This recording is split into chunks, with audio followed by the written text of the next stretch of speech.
Hey everybody, Joseph Rothschild here, aka MBT,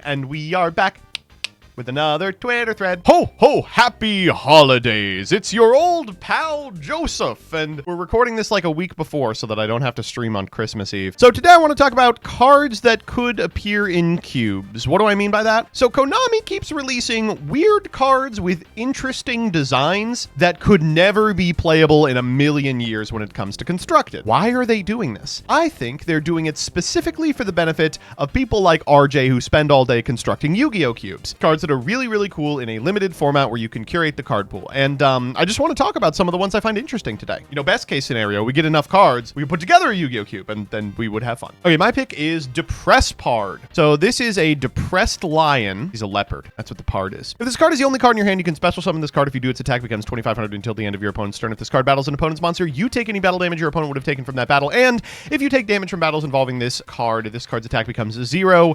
Then if your life points are 2,000 or less, this card's attack becomes 5,000. I am pretty sure this is a pun in Japanese, but I like the concept of a leopard who's just like sad, who just has malaise. This guy's a mate in Master Duel, by the way. All right, let's see what you all came up with. God, yeah, there's a ton of these, by the way, just like big ass dragons. Lord of the Missing Barrows. You can special summon this card from your hand by banishing 3 cards from your graveyard, a monster, a spell, and a trap. If special summoned from the hand, you can banish a monster and 2 spell traps from your opponent's field or graveyard. Shouts out to that one chat picks your cards duel you did with Simo, which made me discover this hell of a bomb. There's so many of these in like sets from a couple of years ago. This one is the funniest for sure. Adam's got some good ones. Watch Cat and Watchdog. I like Watch Cat and Watchdog, coded for a slower pace of play. Cat's great for going first and wanting to pre-prep a play for your turn 3. Watchdog is a going second tool for a non-explosive start. Watch Cat says if you control no monsters, you can special this card from your hand, and then during your end phase, you can banish it to set a continuous spell directly from deck. Whereas Watchdog says during your main phase 2, if this card was normal summon this turn, you can send a spell card from your hand to the graveyard to set a continuous spell directly from your deck, like right now. You cannot special summon during the turn you activate this effect. In a format like Cube, where you may want to find a particularly powerful continuous spell card, I could see these being played, but obviously will not be played in the TCG. Also, Bonfire is in both of these. Also, shouts out to the fact that they both have bling. Spence's got a great one. This card goes wild in cubes of all power levels. I've played a lot of limited with Ninetails Fox. Can you make plays with tokens? Does recursion matter? Can you get inevitability with piercing? If so, you can cook with the Nine-Tailed Fox. This card is fantastic. I love it. If it's in your hand or graveyard, you contribute 2 monsters to special summon it.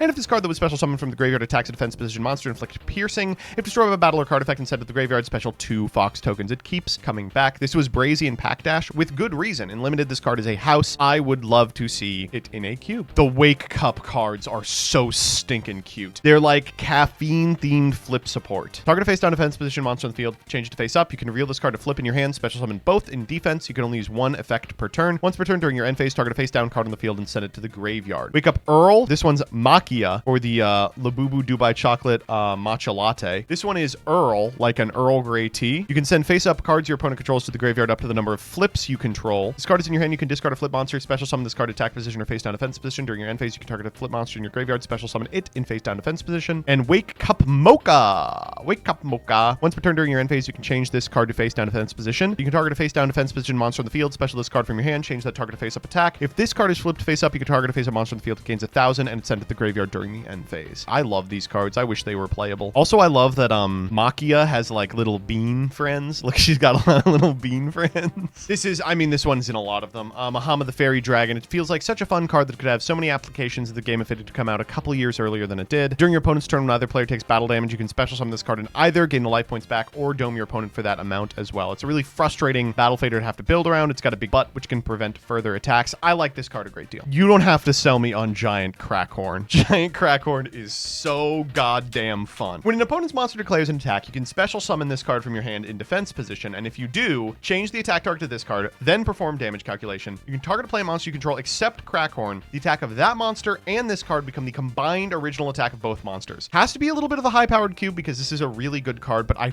fucking love this card. I love that it is an octopus with corn for a head. I love that it's a battle fader. I love that it gets aggressive. Oh, it's a plant too. Wonderful for lone fire decks. Dira's talked about Varis, of course, because she bought all of them and wants to make money off it. But the battle resistance could be usable for cube and allow for synchros to be more versatile in the cube where you're not guaranteed to be able to make them. You could make level 7s with Malicious for ASW, Driven Daredevil, or Voltic Bicorn. All 3 of these cards, by the way, I'm sure you made up right now. What the hell? Convertible Convertible is one of my favorite cube adjacent cards. One of the sub themes in a cube I made was Flip Matters, and this random pack filler ended up being an all-star. This is like the reason to include flip monsters in your cube. Flip, you can special summon a level 5 or higher flip monster from your deck in face down defense position except Convertible, and during the battle phase, if this card is in your hand, target a face down monster on the field, send it to the graveyard. If you do, special this card in face down defense. It's removal. I love this card so much. Giltia, the D-Knight Soul Spear, is a perfect card. If you control no monsters, you can normal summon this card without attributing. When normal summon, you can banish a monster your opponent controls with equal or higher attack than this card, already crazy in cube. Discard a card, you can add either a 7 Dark Dragon, a 6 Dark Machine, or a 5 Water Warrior. A lot of ways to make this guy interesting. Okay, so this one you have to be really careful with, because as anyone who played the Allen release can tell you, it fucking ruins the game. You contribute a dark monster from your hand or field, special summon this card from your hand. You can only use this effect of Wicked Serpent Knight Dragon once per turn. When this card is destroyed by battle, you can target a monster your opponent controls, send it to the graveyard, then you can special summon this card. This card is impossible to deal with.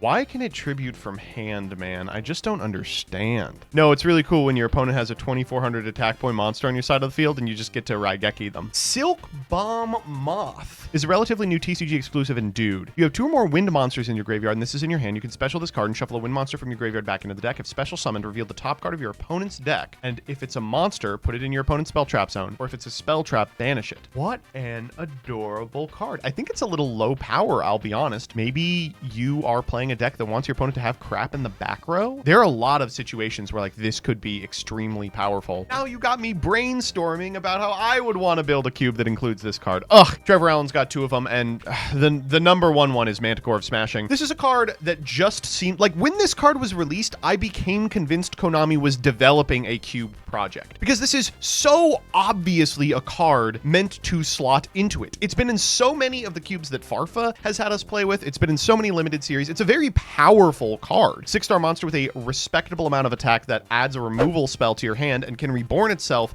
by banishing that removal spell after you use it. Really, really strong effect. Really fantastic. Almost a build around in limited, and doesn't see constructed play and never can because it's ass. Same with Brain Controller. If normally special summoned, you can add a Brain Control from your deck to your hand. If you pay life points, you can target a face-up monster on the field, declare a level from 1 to 8. That monster becomes that level, and if set at the graveyard as synchro material, it can come to your opponent's field in defense position, but its effects are negated. It's just such a fantastic way to be able to ladder into almost anything you want, make any synchro you want, and give your opponent stuff that you can then take, which unfortunately doesn't do anything unless you are building around it. I just don't know, man. Once again, I hate to bail out Konami. After dozens of bad sets, surely I can offer you a piece of advice. Just make a cube. Just make an official cube. Let us play it on Master Duel. Let us buy it in real life. Put all these terrible cards that you've been printing for the last 10 years in it. If you're not going to do it, someone else is.